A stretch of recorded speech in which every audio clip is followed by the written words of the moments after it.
welcome to or welcome back to my channel, Erin Twibbles Around Aimlessly. I'm Erin, and my husband and I are on a debt-free journey using a Budget Mom and Dave Ramsey-inspired zero-based budget approach. And today is a Budget with Me day for the month of March. So getting ready to say goodbye to February, which I don't know about many of you, but I've had a long visit from Murphy and I have kicked him out of the house. And so I am ready for a reset for March and getting ready for that. We've had to make some changes to our budget because we've had quite a few different changes in terms, there's been some changes to our income. My husband has received another raise. I've changed how I'm doing weekly expense tracking, and I'm actually now trying to do a pay rollover, trying to track carrying the rollover of my cash in digital envelopes and stuff like that. I've added a few new envelope categories, and I've added more than a few new sinking funds as well. So we are working all of that in, and I am going to be working out of my spreadsheet today for this. And so I do everything in Excel. My Excel spreadsheet, it basically follows the Budget Mom worksheets with a few kind of different changes, some additional things that are added in, but it becomes kind of like my one-stop shop for looking at everything that we're going to have going on. And then I'm able to break it down not only by month, but then also week by week as well. And I have built in kind of automatically lookup and formulas because sometimes I screw up with my math, despite the fact that I've got a degree in statistics. And then also just for end of month reconciliation, it just makes it easy for me. But then I still do print off the Budget Mom worksheets, write everything out by hand. I love, love, love putting pen to paper. There's just something about putting pen to paper. It just commits that. It commits it to memory. I almost feel as if I'm, really making a contract with myself. But let's go ahead and get started with looking at each of the sections that I have set up, the components, and then adding those numbers in. So this might be a bit of a longer video. There's only certain parts that you're interested in. Chapters, as always, are in the progress bar. Timestamps are in the description as well. So let's go ahead and jump in. So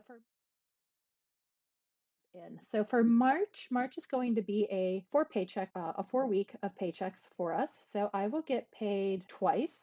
So for me, then that means that this cell is going to equal 3220, and I get paid twice. So I'm going to get $6,440. Just ignore this that comes up. It's just going to be saying that I don't have the workbook locked, which is okay. My husband is going to get paid 4 times, and we just kind of round down because I like even numbers. So $1,110, and that will be 4 times this month. And then our son will continue paying his registration and insurance to us as well. And the good news is that after 8 months of looking, after having lost his employment, the start of the big C word in 2020, he has finally gotten full-time work. And so he has been doing that for a while. The downside is that it is over 100 kilometers away that he is working. However, his best friend lives out that way with her partner. And so he is going to be moving out again, but because we've already paid his registration. So this is kind of how we've been teaching him about budgeting. And he's already come to me and asked me to help him set up a budget. So I'm really excited about that finally, after I've kind of given up trying to push it on him, he now has an interest of his own. And I think that's one of the really good things that has come out of this pandemic for him, is that he has learned that. So we'll still continue to get that, give it a few months just to make sure things are going to be stable, and then we'll be able to get things transferred over into his name. We don't know what other miscellaneous income might come in, but we will have some, because we do our containers for change and such like that. We are going to be carrying over a payroll over. So from the last week in February, and that last paycheck, we're going to have 509. The reason I started doing this is so that I can close out the month at the end of the month and not have to wait until halfway through the next month. So it makes planning a little bit easier. I don't know how much is going to be carried over by the envelopes. However, for the sinking funds, we are going to be having 1,550 coming in because we have 2 more vehicle registrations that are due. So we're looking at a total income anticipated at a minimum of $13,139 for the month. So now the question becomes, where are we going to allocate that money, because that is really kind of the purpose of a budget, is giving every dollar a home, whether it be paying a bill, going to savings, extra debt, or even just reestablishing a cushion, which is one of the things that we are going to need to do this month, because about the last week and a half of February were just absolute crap shows in terms of things. And you'll see that if you watch my video on Sunday where I do the weekly check-in, and you will hear all the fun things that Murphy brought with him before somehow splitting his personality and wreaking havoc in the United States. So our usual fixed bills, our credit card payment is $275. Now, technically that minimum payment has dropped, but because I based everything at the beginning of the year and our amortization off of that $275, I'm just going to leave it there. It's a bit earlier. Our personal loan, that is $274. We pay that weekly, so that gives us $1,096. Same with our mortgage, that is $370 per week,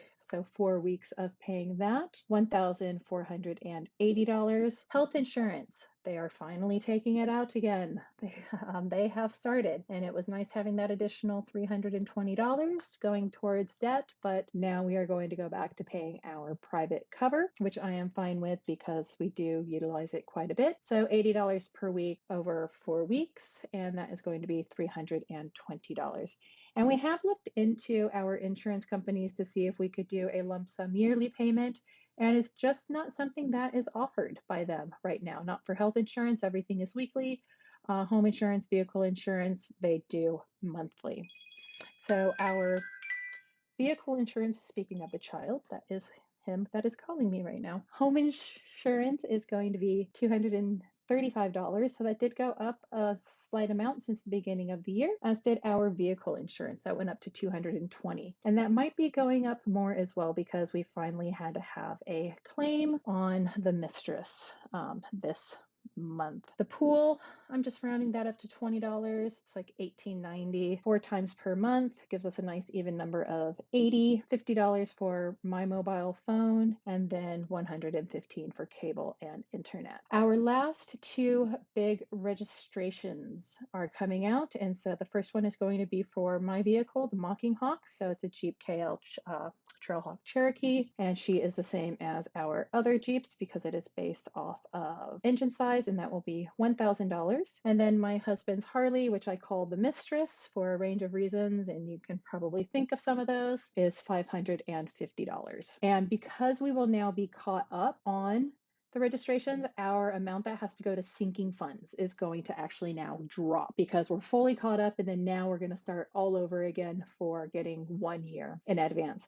And now technically these registrations are not due until April. So actually the middle of April and the end of April. I am paying them now because we have the money now and we've gotten the invoice, and it just makes sense to, to go ahead and pay that. We did get our electric bill, so they have switched from every 3 months to every month. We're going to switch that probably back, but we have a credit still of $10.66. I love having solar in Australia in the summer because we haven't had an electric bill in now 9 months. We generate more energy than we are using, which is actually really nice because we budget $400 a quarter, because that was about $380 was about what we were paying at our previous unit that did not have solar. So well worth the investment on having that as part of our house build. So our total expenses always hurts to look at, but our fixed expenses going out for the month, $5,421, but leaving us $7,718 still to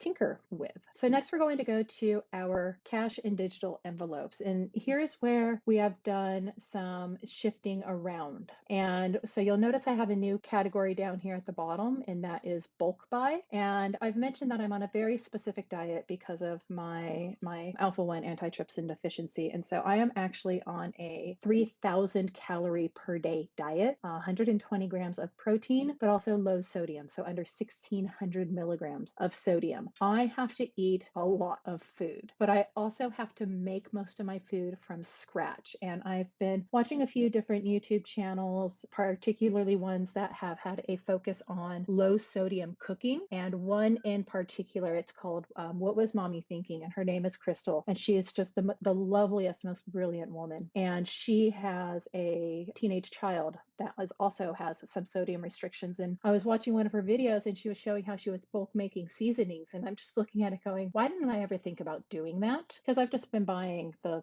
smaller packages. We've got a Costco. We don't have Sam's Club in Australia. Like we don't have Walmart. We never will. They won't be allowed here just because of their human resource practices. But we do have a Costco and it's only about 15 kilometers away. So, a 15, 20-minute drive. I can easily go there and start picking up bulk spices.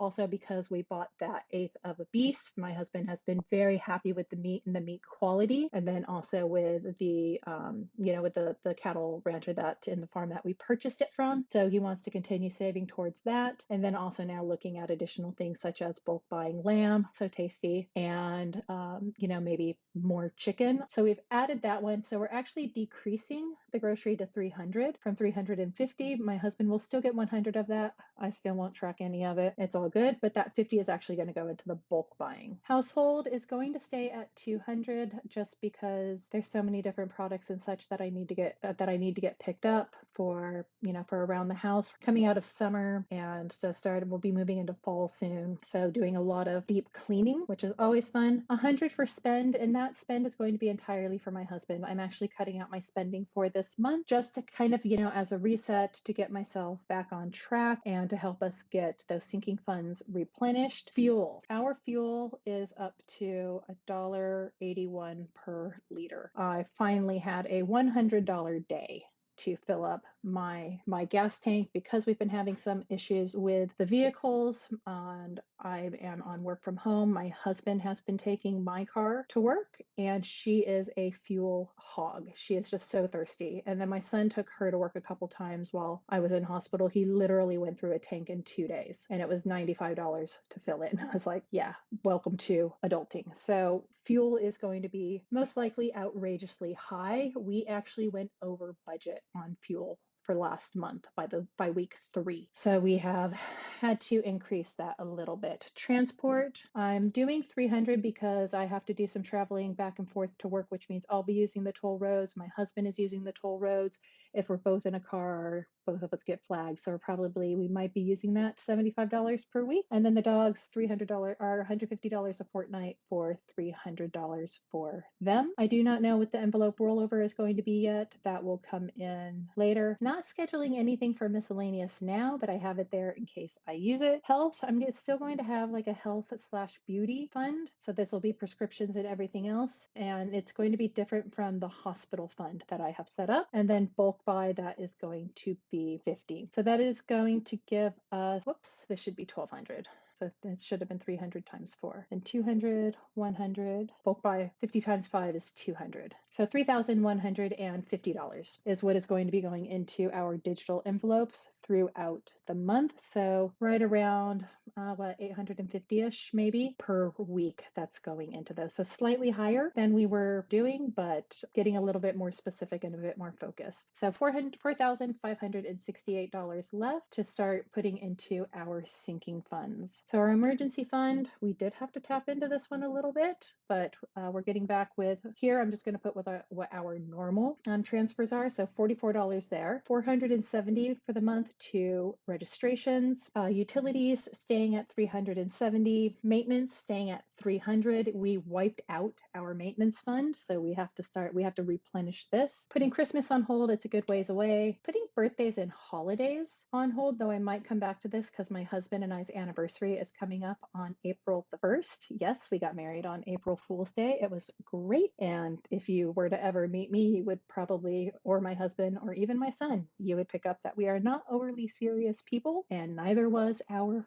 wedding. So I might put something in there, a couple $100, like for, to go out for dinner or something, like maybe at the surf club, overlook the ocean, have a nice seafood meal. $56 for subscriptions because those come up. And then I am setting up a hospital fund. And the reason for this, that we are setting this up, and we're going to start off doing $100 a fortnight, is because even though I have private cover, the private hospitals here can charge over what are the fees on the Medicare scheme. And a lot of the private hospitals do that, and you don't really know what their fees are going to be. And insurance and Medicare and private insurance will only cover up to. So as an example, when I was in hospital 2 times ago, so the end of January, I've been there 3 times in the past month, started getting my bills. There was one particular blood test that is on the Medicare scheme for $5 and they charged $50. So I'm responsible for that $45 difference. I was not aware that their markup was that high. It was an 800% markup. I usually see about 200 to 300. So that was a shocker to me. And I was like, that's not a markup, that's gouging. But I don't want to have that surprise again. And again, these are things that they don't tell you ahead of time. And so we just want to get some money in there for that cushion, because I have had to go in now 3 times. One time I went, one of those times was public, the other 2 were private. The public was just because I ended up in ICU and they couldn't take care of it through the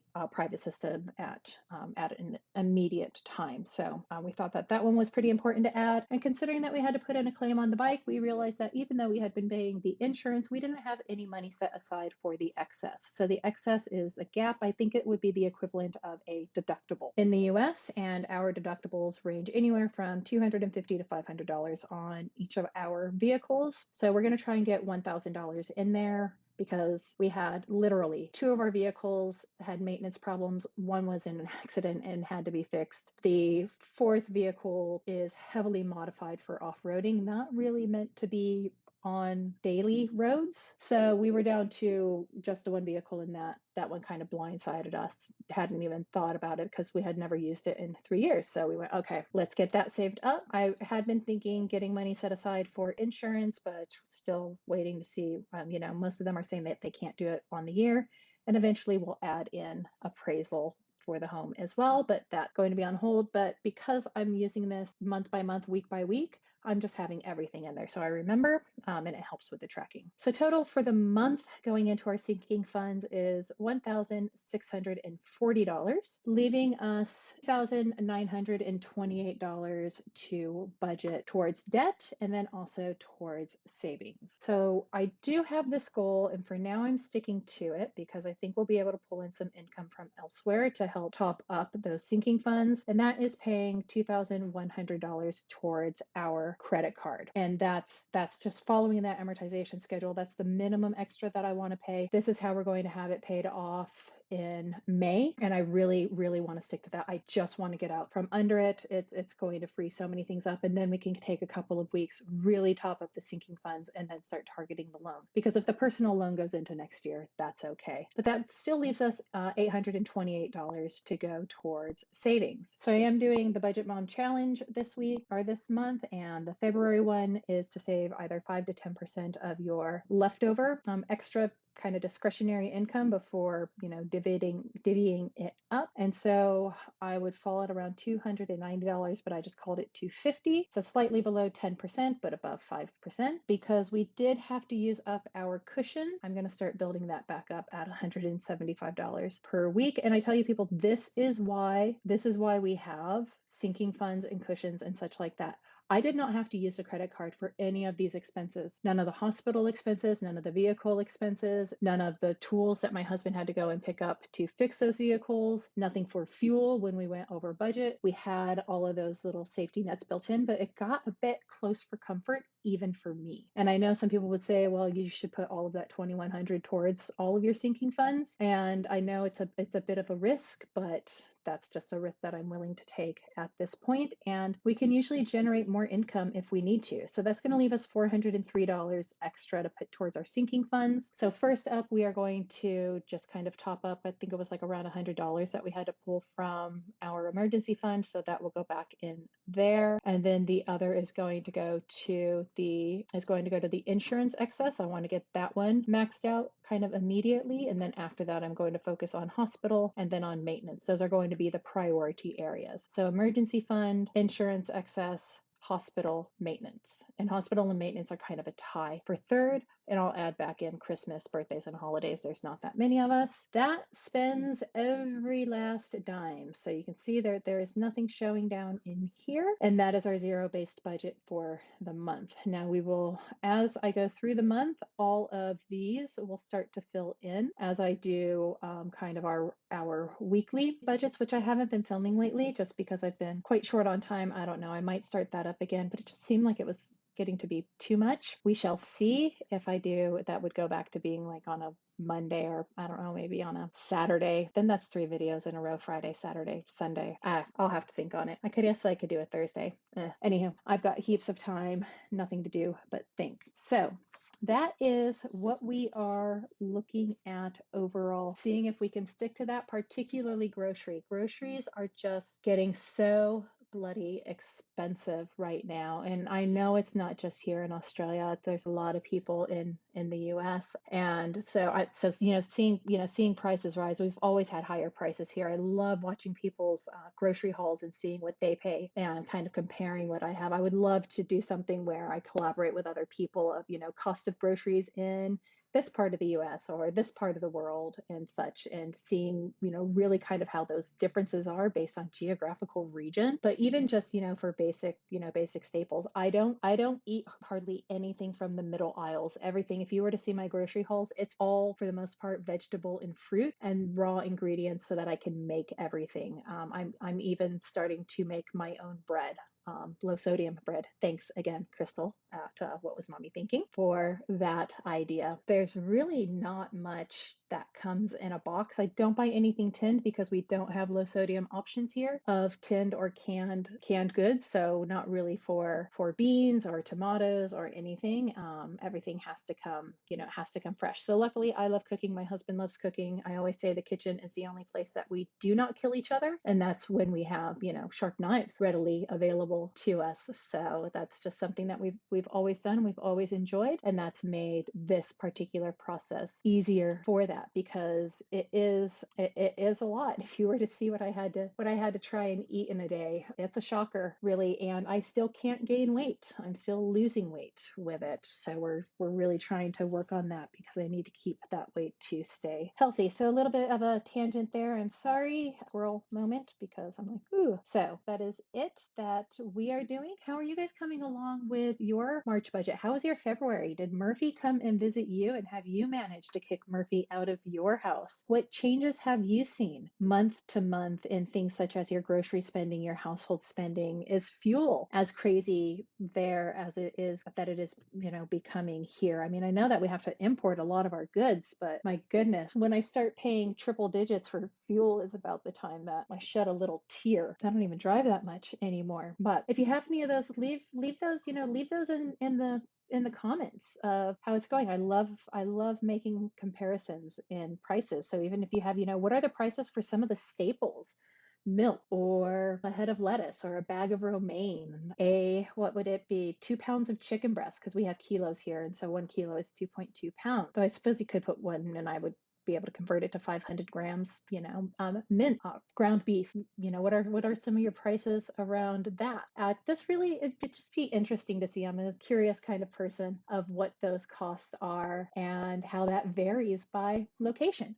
So that will do it for this video. If you have stayed tuned this long, thank you very much for hanging around. I really do appreciate you doing so. I appreciate the comments. I appreciate the feedback. For my subscribers, I appreciate every single one of you as well. I'm loving getting to know you guys through the comments and having chats with you and such. I will put a link to the channel that I mentioned of Crystal's, What Was Mommy Thinking? I will put that in the description box, because if you have any dietary requirements where you have to make modifications, her meal plans and her cook with me's are just absolutely brilliant for that. Even if you're not on any dietary restrictions and you want to learn more about how do you reduce the amount of sodium in your diet, because most people are at ridiculously crazy amounts, she's just a fantastic resource and a really, really lovely lady. That is all that I have to say. I swear I'm not going to say any more. As always, remember to choose kindness, show gratitude, always keep a positive mindset, and I will see you in my next video. Bye.